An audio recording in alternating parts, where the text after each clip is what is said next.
Disclaimer. हम वाक और अभिव्यक्ति की स्वतंत्रता के बारे में भारतीय संविधान के अनुच्छेद 19 का पुरजोर समर्थन करते हैं। उदाहरणों, छवियों और संदर्भों सहित यह वीडियो केवल मनोरंजन, सूचना और शैक्षिक उद्देश्यों के लिए प्रदान किया गया है और चैनल किसी भी अवैध गतिविधियों को बढ़ावा या प्रोत्साहित नहीं करता है। हमारा मकसद केवल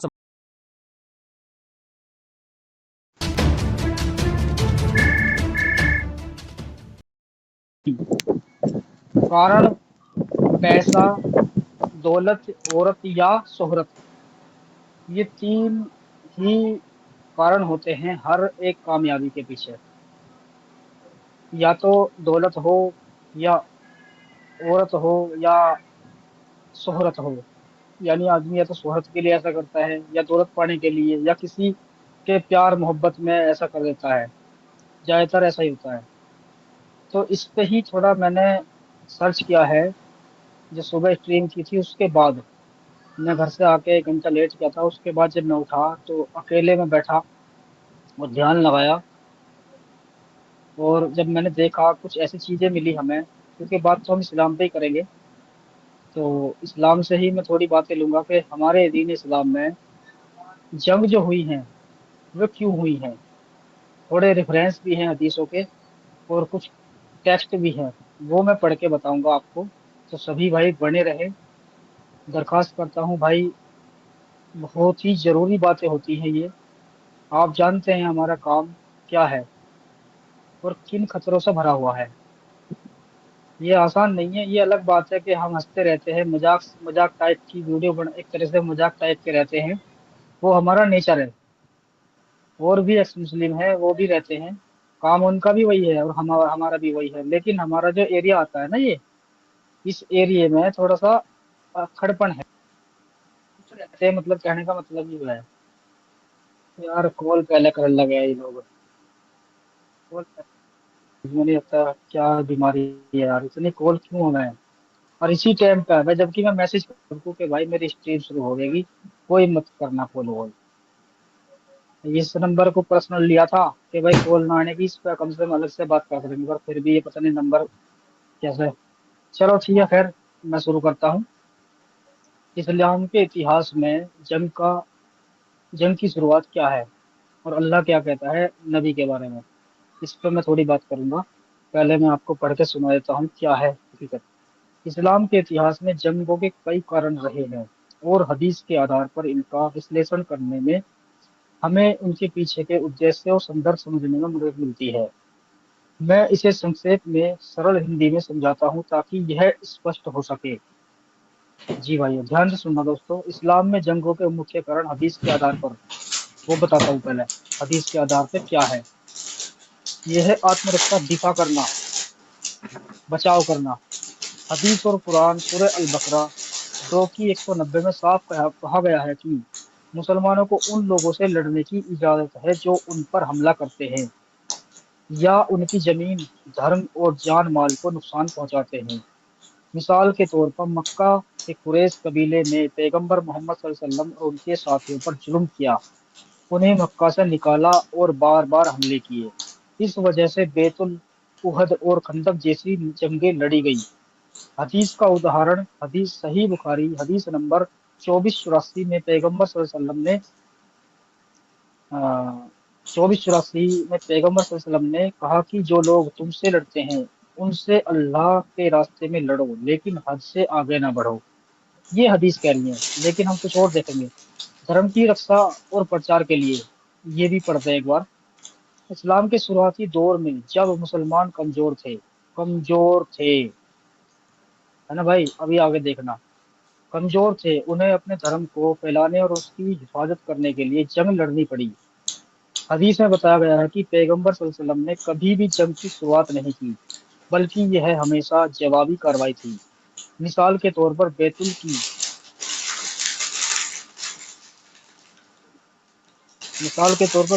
जंग 2 हिजरी में कुरैश का व्यापारिक काफिला रोकने का मकसद उनकी आर्थिक ताकत को कम करना था, जो मुसलमानों के खिलाफ इस्तेमाल हो रही थी।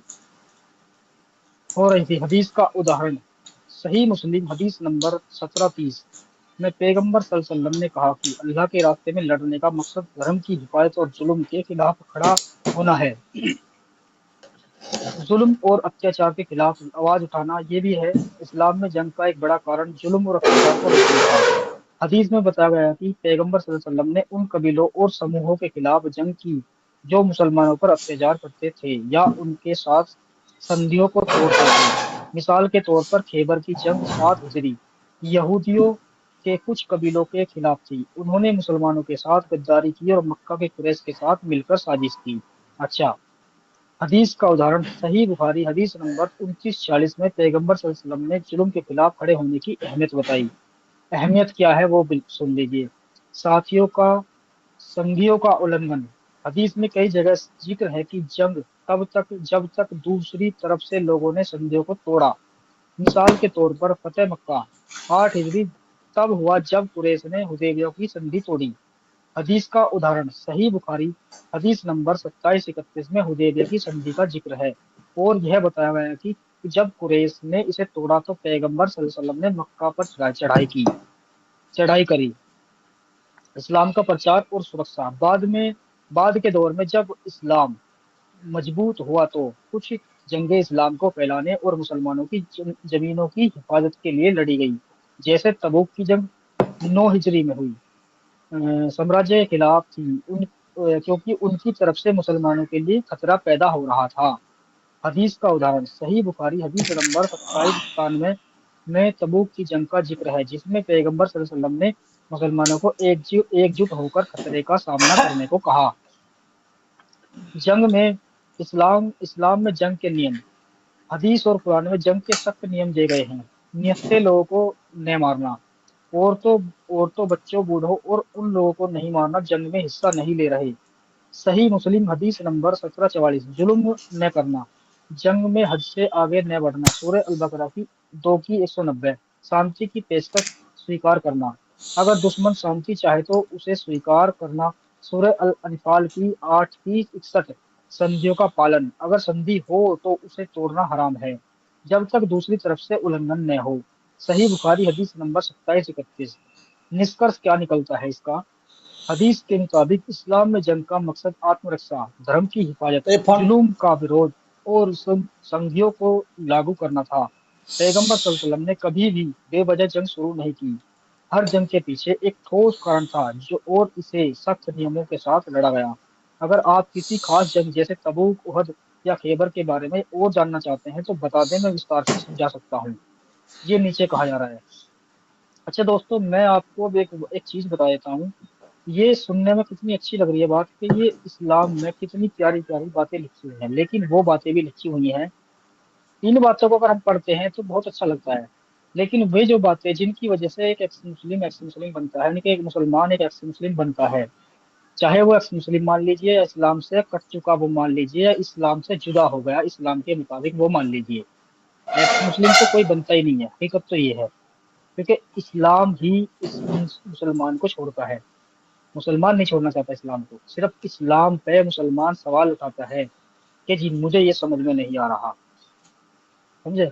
फिर वो अपना कदम तब आगे बढ़ाता है जब उसकी बातों का उसे जवाब नहीं मिलता। समझे जी। आगे चल, अब इसके बारे में मैं तुम्हें बता देता हूँ क्या है। हदीस और कुरान सूरह अल बकरा 2 की 190 में साफ कहा गया है कि मुसलमानों को उन लोगों से लड़ने की इजाजत है जो उन पर हमला करते हैं, उनकी जमीन छीनते हैं। पहली बात तो ये मैं तुम्हें बता दूं कि इस्लाम जो आया है वो 1400 साल पुराना ही है। उससे ज्यादा पुराना इसका कोई वो नहीं मिलता। ठीक है जी। तो ये जो कह रहे हैं कि भाई इस्लाम के ऊपर या आप मुसलमानों के ऊपर अगर कोई जुल्म करता है,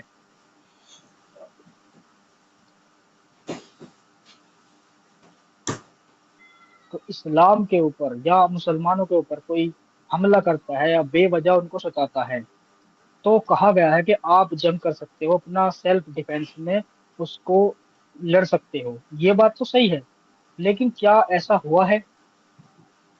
क्या मुसलमानों पर कुछ और उन काफिरों ने जो उस टाइम के काफिर थे या आज के टाइम भी देख लो, क्या ये लोग ऐसा कर रहे हैं? मुसलमानों पर जुल्म हो रहा है? पहली बात तो ये देखेंगे हम। अगर हमने वो वक्त नहीं देखा मुसलमानों का कि भाई उन पर जुल्म हुए थे या नहीं हुए थे, ये तो लिखा हुआ है, और हम लेंगे उसका एग्जाम्पल आज का टाइम। उस टाइम पे इतने मुसलमान भी नहीं थे। देखने वाली बात तो ये है, सोचने वाली भी। और आज के टाइम पे हम अपने हिंदुस्तान को ले लेते हैं, भारत को ले लेते हैं, इसके अंदर लगभग 25 करोड़ जनसंख्या आती है मुसलमानों की। जो डाटा है मुसलमानों का, वो डाटा मिलता है हमें हिंदुस्तान में। ठीक है जी। तो अगर हम देखें, क्या आज के इन मुसलमानों पे काफिर लोग जुल्म कर रहे हैं? मैं भी जी रहा हूँ इस माहौल में, मैं भी रहता हूँ, हिंदुओं के कुछ हिंदू भी हैं, कुछ मुसलमान भी है हमारे आसपास में। मैं देखूं इस चीज को, क्या हम पे जुल्म हो रहा है? मेरी उम्र 40 साल की होगी, मैंने कहीं नहीं देखा कि मुसलमानों पे काफिरों ने जुल्म किया हो। जबकि आज मुसलमान ज्यादा है उस वक्त के बनिस्बत, उस वक्त के हिसाब से मुसलमान आज ज्यादा है। और उस टाइम पे काफिर ज्यादा थे, जैसे आज ज्यादा है। अब सोचो, उस टाइम पे भी काफिर ज्यादा थे। अगर जुल्म की बात होती उस टाइम पे, तो क्या वे मुसलमान जिंदा रह जाते? जबकि वो कम थे, जनसंख्या में भी कम थे, और उनके जो मान सम्मान जो भी था, वो भी इतना बड़ा नहीं था। आज के टाइम में मुसलमान कम है और हिंदू यानी काफिर लोग ज्यादा हैं। हिंदू ही नहीं, और भी धर्म के लोग हैं, सिखिज्म है, बौद्धिज्म है, क्रिश्चियन है, ये सब काफिर ही है इस्लाम के मुताबिक। तो ये सब ज्यादा है संख्या में और मुसलमान कम है। जब आज इन पे जुल्म नहीं कर रहा काफिर, तो उस टाइम की हम कैसे मान ले कि उन मुसलमानों पर जुल्म हुआ था? ये तो हमारी लिखी हुई बातें हैं जो हमें अब तक मिली हैं, कि उन पर जुल्म हुआ था, इसलिए उन लोगों ने सेल्फ डिफेंस में जंगें लड़ी। और सोचने वाली बात एक और भी है यार, जब वो कह रहे हैं कि भाई उनके साथ जंग हुई, उन्होंने जंग की, जब वे कम हैं तो वे जंग कैसे लड़ सकते हैं ज्यादा आदमियों से? जब जंग होगी, या जिसको सताया जाएगा, कम दर्जे वाला मरेगा या जो ज्यादा है वो मरेगा? जंग भी तो तभी होगी ना, जब बराबर की टक्कर हो या आपस में सताया जा रहा हो एक दूसरे को। जब तो जंग होगी ना, जब तो हिम्मत करेगा। यानी मान के चलो, मैं अकेला हूँ और 10 काफिर मेरे सामने खड़े हैं, मैं मुसलमान हूँ, और मेरे दीन को वो खतरा पहुंचा रहे, और मैं अकेला क्या कर लूँ उन 10 के साथ?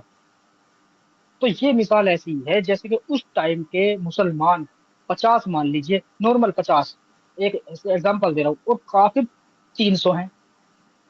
तो क्या 50 और 300 की बराबरी हो सकती है? नहीं हो सकती। तो भाई साहब, हमें क्या मिला लिखा हुआ, उस पे आंख बंद करके हमने मुसलमान होकर यकीन कर लिया। आज हम जी रहे हैं इस माहौल में। हम अगर चलो 100 करोड़ या 150 करोड़ हिंदू हैं इस हिंदुस्तान के अंदर, काफिर लोग हैं हर धर्म को मानने वाले, और सिर्फ 25 करोड़ मुसलमान हैं। अगर इनकी जंग होने लगे, एक जज्बे के तौर पर तो ये कह सकते हैं कि हम यूं कर देंगे, हम ये कर देंगे, हम मार देंगे, हम पीट देंगे। लेकिन अगर गिनती के हिसाब से लगाया जाए, तो 25 करोड़ मुसलमान 150 करोड़ काफिरों से नहीं जीत सकता। या है ऐसा? कमेंट में बता सकते हो जी मुझे। अगर ऐसा है तो मुझे बता सकते हो कमेंट में कि मैं गलत कह रहा हूँ। एक बार भाई है हमारे, इनको मैं थोड़ा थैंक्स बोल दूं। हमारे सूरज अनिल जी ने 40 रुपए का सुपर स्टिकर दिया है, बहुत बहुत शुक्रिया भाई का। एक और दिया है इन्होंने 40 रुपए का ही, बहुत बहुत शुक्रिया मेरे दोस्त, बहुत मेहरबानी आपकी। और एक और है, 3 सुपर चैट इन्होंने 40-40 रुपए की है, बहुत बहुत शुक्रिया मेरे दोस्त, बहुत बढ़िया। तो अभी मैं अपनी बात शुरू करता हूँ। तो कहने का मतलब ये है कि ये सब हमें किताबी ज्ञान मिला है, और सिर्फ इस पे हम इस वजह से आंख बंद के यकीन कर रहे हैं कि हमें हमारे ऊपर एक नबी भेजा गया, जो तमाम दुनिया के इंसानों के लिए नबी है, रहमत है वो। और अगर हम देखते हैं उन किताबों में उनका इतिहास, तो वो रहमत साबित नहीं होते है जी। अच्छा चलो, ये तो मैंने बताया जंग का। अब आगे एक नीचे और रेफरेंस है, मैं उसके बारे में भी आपको थोड़ा बता देना चाहता हूँ। ठीक है जी। धर्म की रक्षा और प्रचार, यार फोन कम करो भाई। धर्म की रक्षा और प्रचार के लिए क्या हुआ था, इसमें मैं क्या बताने वाला हूँ। पहले मैंने पढ़े सीधे सीधे टेक्स्ट, अब उनकी थोड़ी सी वो बता देना चाहता हूँ कि उसमें हकीकत क्या है इनकी। ठीक है जी, धर्म की रक्षा और प्रचार। इस्लाम के शुरुआती दौर में जब मुसलमान कमजोर थे, अच्छा मैंने बताया वहाँ कमजोर थे, अब आगे इसके बारे में क्या है वो भी देख लेते हैं। इस्लाम के शुरुआती दौर में जब मुसलमान कमजोर थे, उन्हें धर्म को फैलाने और उनकी हिफाजत करने के लिए जंग करनी पड़ी।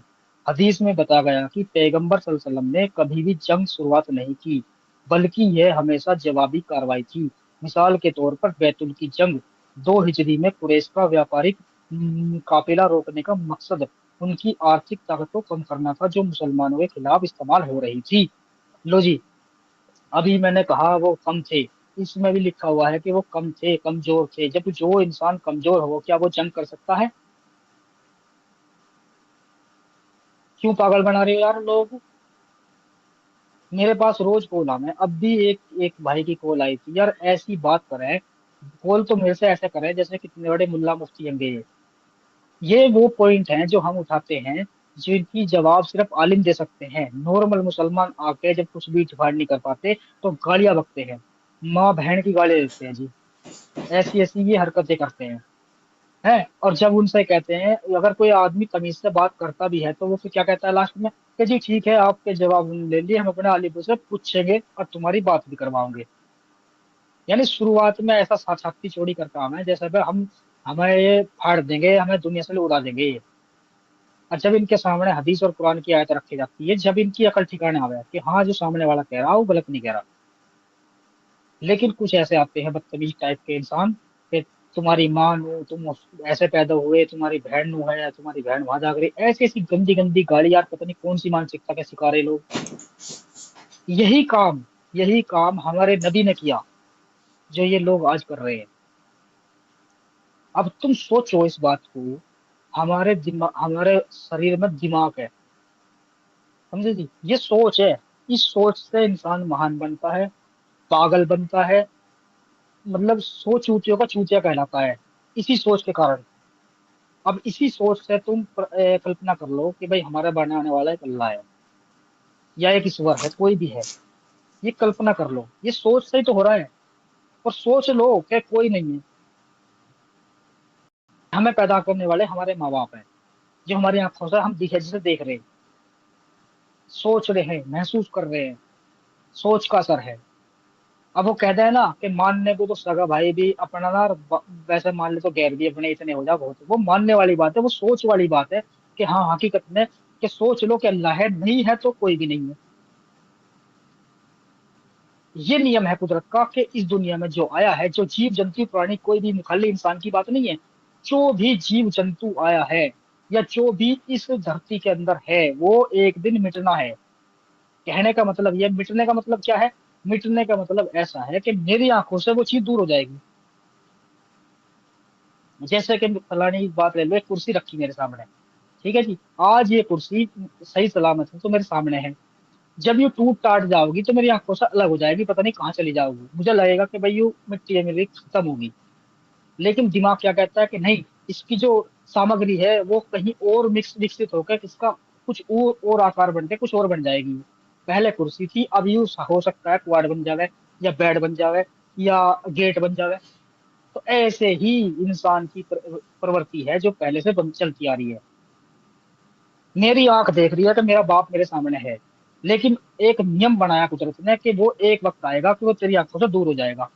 और वो हो जाता है कि जिसे हम मौत बोलते हैं, जिसे हम मृत्यु बोलते हैं, वो इस दुनिया से, हमें लगता है दुनिया से चला गया, लेकिन नहीं दोस्तों, दुनिया से जाने का मतलब ये नहीं कि वो गायब हो गया, उड़ कर चला गया हमारी आंखों के सामने, नहीं। वो वो एक ऐसी अवस्था में चला जाता है जो हमारे सामने पड़ा है, जिसमें कोई वो नहीं है, प्राण नहीं है, कोई हलचल नहीं है। हमारी आंख देख रही है, दिल सोच रहा है, दिमाग समझ रहा है इस चीज को। लेकिन ये अगर हम देखेंगे इसे मजहब या पंथ या धर्म के आधार पर, तो ये हमें सिखाया गया है कि मृत्यु हो चुकी है और ये देवलोक में जाओगा या जन्नत में जाओगा या जहन्नुम में चला जाओगा, ये सोच बना दी हमारी इन किताबों ने, जिससे हमें ज्ञान मिला है जी। यानी हकीकत में ऐसा कुछ भी नहीं है, ये सिर्फ एक सोच है। अब मान लो मेरा बाप मर गया, मेरे सामने पड़ा जी, अब मुझे पता है, अगर मैंने किताबी ज्ञान लिया है तो मुझे पता है मुझे ऐसा जमीन में दफनाना। अब ठीक है, दफना दूंगा तो समझो मर गया, अब इसका हक हिसाब होना जब कब्र दफन दफन करके आते हैं, वो 10 किलोमीटर 10-15 कदम दूर निकल जाते हैं, तो फरिश्ते आ जाते हैं। फरिश्ते आते ही पहले 3 सवाल करते हैं। क्या करते हैं? मन दीन का, मन रब्बू का, मन नबी का। कि मन दीन का, कि तेरा दीन क्या है। उससे वो दो फरिश्ते, मुनकिर नकीर नाम है उन फरिश्तों का, वो पूछेंगे कब्र में कि बता कि तेरा दीन क्या है। मन दीन का, कि तेरा दीन क्या है। अब मन रब्बू का, कि तेरा रब कौन है। मन नबी का, कि तेरा नबी कौन है। ये 3 सवाल होते हैं। अब इनका क्या फैसला बताया किताबों में हमें, यानी हमारे दिमाग में रची नहीं बात है। तो हम क्या सोचते हैं, ये मेरे दिमाग में रची है इसलिए बता भी रहा हूँ। लेकिन वे जो 3 सवाल है उनकी फैसले कैसे होंगे। अब कोई आदमी मान के चलो अंदाजे से किताबों के अनुसार, धर्म के अनुसार, मजहब के अनुसार अच्छा इंसान रहा, यानी अल्लाह ने जो किताबों में अपने हुक्म बताए कि तुम्हें ऐसा जिंदगी गुजारनी है और उसने ऐसी ही गुजारी है, तो अब वो सवाल के जवाब क्या देगा। मन दीन को, कि तेरा दीन क्या है, वो कह रहा है। फरिश्ता की तेरा दीन क्या है, वो क्या कहेगा कि मेरा दीन इस्लाम है। मेरा दिमाग कह रहा है, क्योंकि मैंने पढ़ रखा है, मैंने पढ़ा है, वहां पर ये लिखा हुआ है कि मेरा दिमाग कह रहा है कि मन दीन हुआ, कि तेरा दीन इस्लाम है। वो भी कहेगा हाँ जी मेरा दीन इस्लाम है। ठीक है, वो दीन इस्लाम का है, वो दीन इस्लाम कहेगा। फिर कहेंगे वे लोग, वे दो फरिश्ते, कि मन नबीयू का, वो मन मन रब्बू का, कि तेरा रब कौन है। वही चीजें हैं कि मेरे दिमाग में पढ़ा है कि मेरा रब अल्लाह है, और मेरे माँ बाप ने भी मुझे सिखाया है। और जानता हूं मैंने भले ही पढ़ा नहीं है हिंदू धर्म को या सनातन धर्म को, भले ही नहीं पढ़ा, लेकिन उनकी किताबें भी ये कहती हैं कि तुम्हारा बनाने वाला ईश्वर भगवान है।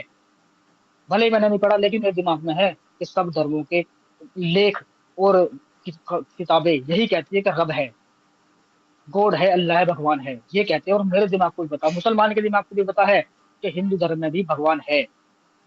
वो उसे ना मानने, वो बात एक अलग है। तो वो क्या कह रहा है कि उसे कहा जा रहा है कि मन रब्बू का, कि तेरा रब कौन है। वो कहेगा मेरा रब अल्लाह है। ठीक है जी, अल्लाह का फैसला हो गया। अब वो कहेगा कि मन नबी का, कि तेरा नबी कौन है। अब किताबों में लिखा हुआ है, हमें बताया गया बचपन से ही, मुल्ला मौलवियों ने सिखाया है कि तुम्हारा नबी, तुम्हारा अगर तुम्हारे सवाल जो आएगा, तुम अच्छे इंसान हुए, उस किताब में लिखे हुए के अनुसार अल्लाह कह रहा है कि मेरा बेहतरीन बंदा वो होगा जो मेरे बताए हुए नियमों को फॉलो करके इस दुनिया से चला जाएगा। अब अगर ऐसा करके गया है, तो मन नबी होगा, कि तेरा नबी कौन है। वो पूछेंगे, वो कहेगा कि अल्हम्दुलिल्लाह मैं खुश हूं कि मेरा नबी हजरत मोहम्मद सल्लल्लाहु अलैहि वसल्लम है। अब क्या होगा। अब वो फरिश्ते क्या करेंगे, वो फरिश्ते वो कहते हैं कि वो जन्नत की खिड़की खोल देंगे। फिर से कब्र के अंदर एक जन्नत की खिड़की खोल देंगे। खिड़की का मतलब एक दरवाजा बना देंगे, जिसमें से वो जन्नत की मेवाओं का फायदा उठाता रहेगा, यानी खुशबू के तौर पे उसको खुशबू खुशबू हवाएं ठंडी आती रहेंगी।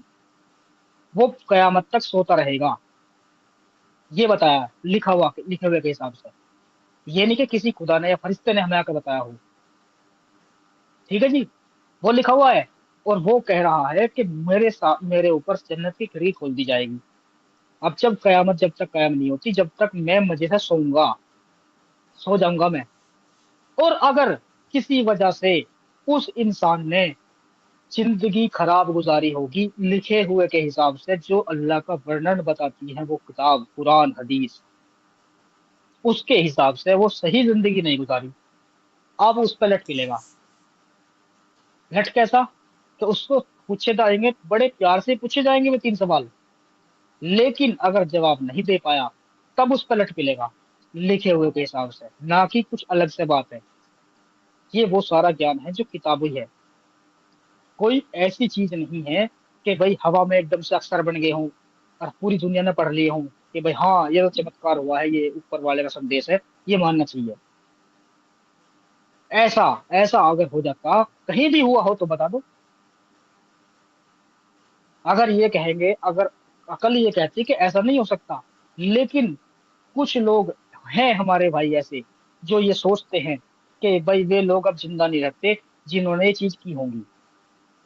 ठीक है भाई, अरे हमें, दुनिया जाती है, आएगी जाएगी, मिट्टी में मिल जाएगी, फिर उसका कहीं ना कहीं और विकास हो जाएगा। और मुझे ये बहुत बढ़िया बात लगती है सनातन संस्कृति में, ये बताया गया है कि वो आज मरा, मरना बोलते हैं, और वो दुनिया में दफना दिया गया, फिर वो कहीं और जाके किसी और चीज में जाकर उसके पेट में चला गया, या कहीं को भी किसी ने उसे खा लिया, कीड़ों ने खा लिया, और वो उसके लेटरिन के रास्ते निकल गया, फिर वो कुछ और बनेगा, है ना। ये साइंस भी कहती है इस चीज को। अभी देखो तुम्हें तो पता ही होगा कि एक लैब बनी है बहुत बड़ी। उस लैब के अंदर ये बताया कि 2 करोड़ रुपए लेते हुए लोग, और जिंदा करने की पूरी पूरी प्रक्रिया चल रही है कि भाई वो जिंदा किए जाएंगे, है नहीं, जिंदा किए जाएंगे। हो सकता है 100 साल बाद या 200 साल बाद ऐसी तकनीक, ऐसी साइंस आ जावे जो वे जिंदे जिंदे हो सके। ये हमारे वैज्ञानिकों का मानना है। और ऐसे लोग हैं जो पैसे वाले हैं, अपने मुर्दों को वहां पे रख भी रहे हैं, रखे भी हुए हैं, बस इस उम्मीद पे कि वो जिंदा हो जाएंगे। अरे भाई ऐसा नहीं होगा। तुम ये करो कि उन्हें दफना दो या जला दो, वे मिट्टी में मिलके उनके कण उड़ जाएंगे, इस प्रकृति में जहां से वो आए हैं वहीं मिल जाएंगे।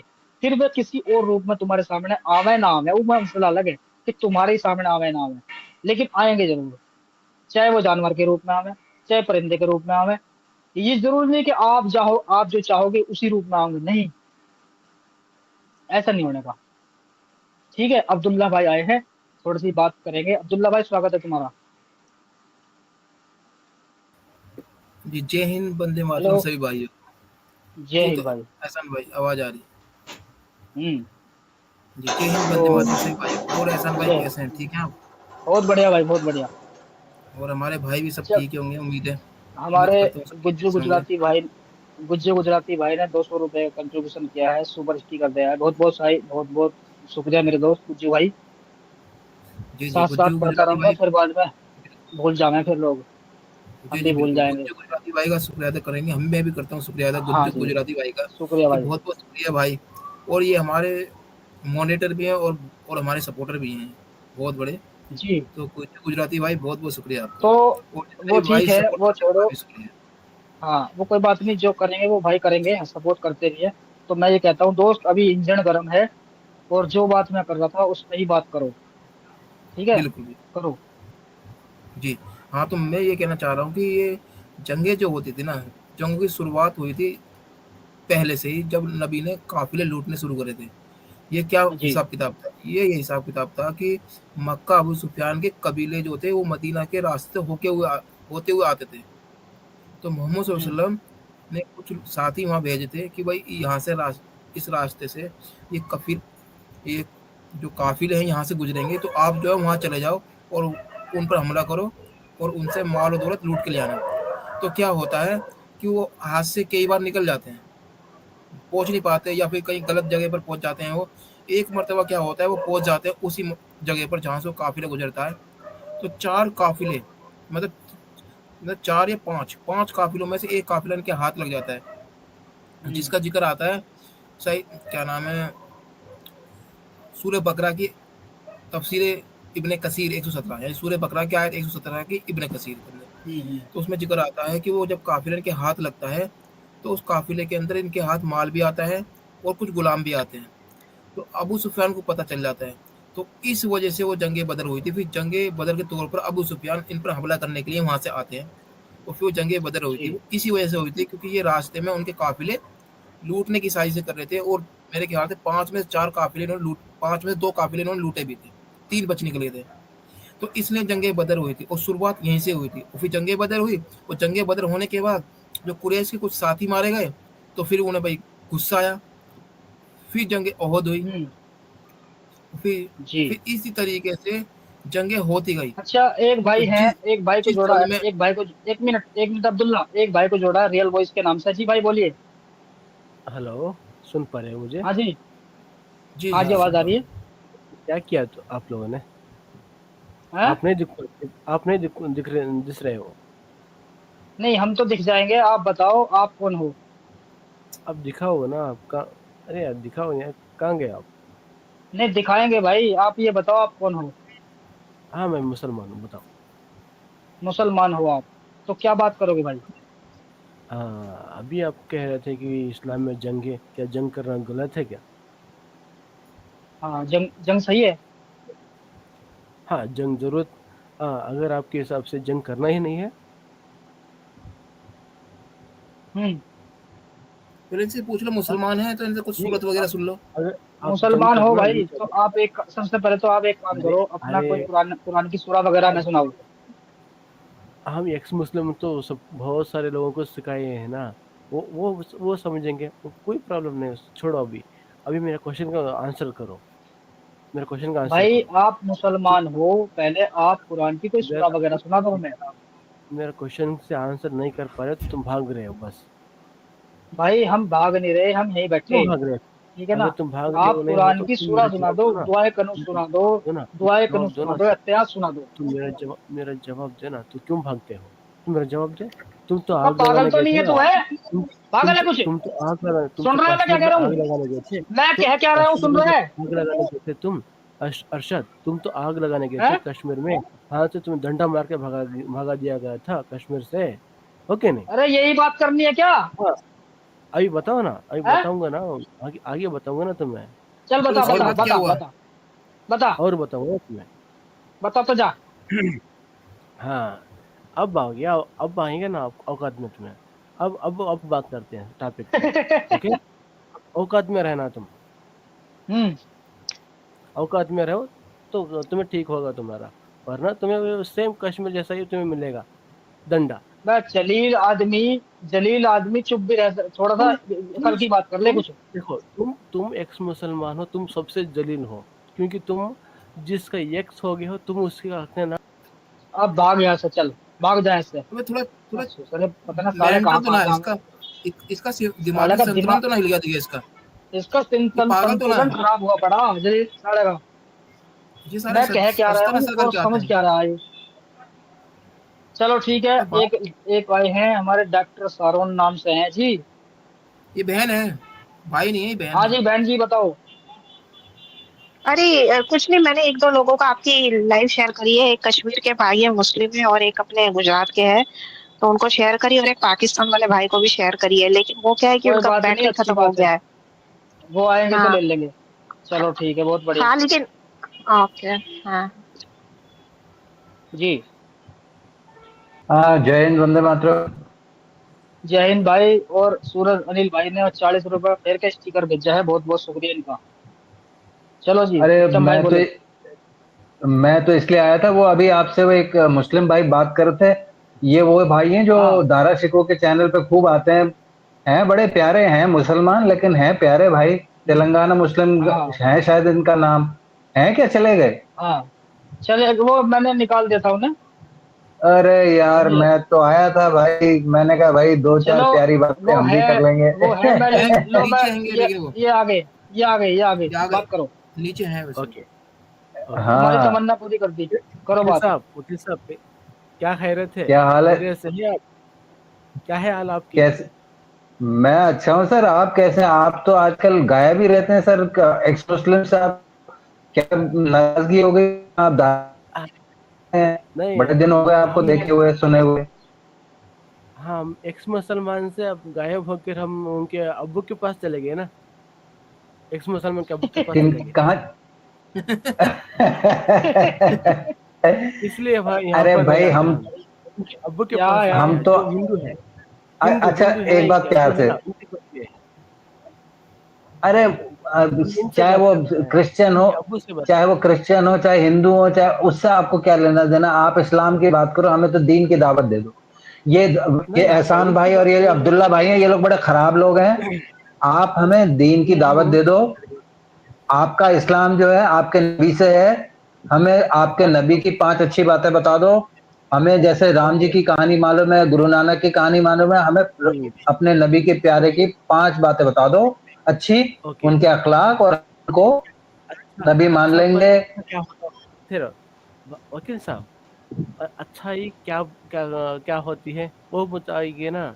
अच्छाई मैं कुछ भी बताऊंगा तो आप बताएंगे कि अच्छी बात नहीं है। आप बताइए क्या क्या होती है नहीं, अच्छाई, अब मैं वो बताइए। जैसे हमारे गुरु नानक जी थे, गुरु नानक देव जी, अरे तो मैं विक्रम नहीं भाई, जानता हूँ, मैं नहीं विक्रम भाई एक जानता हूँ, मिनट, एक जी। मैं मिनट। नहीं जानता, छोड़ो मैं नहीं जानता इन हूँ। बातों को छोड़ो। इन बातों को छोड़ो, टाइम वेस्ट नहीं करना, हमें जानकारी देनी है लोगों को, कोई दिक्कत नहीं, कोई सही आदमी आएगा उससे बात करेंगे। छोड़ो इसे, कोई फायदा नहीं है, तुम्हें पता है इस चीज का कि ये करते क्या है। हाँ हाँ हाँ हाँ। हाँ जी। तो मैं यही कह रहा था कि इनकी जो मानसिक है, ये मानसिकता के शिकार हैं। इन्हें सिर्फ वही बात है जो इन्हें सच्चाई कोई बताएगा ना उस टाइम की, तो इन्हें हजम नहीं होने की। कहते हैं ना, कुत्ते को घी हजम नहीं होता, सही है ना। बात ये है। ये हाँ, ये ऐसे ही है। अब आपने बात बोली तो एक बात मैं भी कह देता हूँ कि सियाना कौवा जो जी, होता है वो गू ही खाता है। हाँ हाँ हाँ, दूसरी तो बात ये वही भी चीज बताइए है। कि अच्छाई जब तुम बताओगे तो अच्छाई क्यों नहीं, भाई अच्छाई बताओ तो सही, माने ना माने वो तो बात की बात है ना, कम से कम तुम साबित तो हो जाओगे हाँ मैंने अच्छाई बता दी भाई। भाई जो वक्त क्यों जी? गुजर गया वो गुजर गया, और हम फिर भी अपनी तरह, अपने चट्टान की तरह खड़े हैं। हाँ बात तो तब बिल्कुल। हम्म। होती ना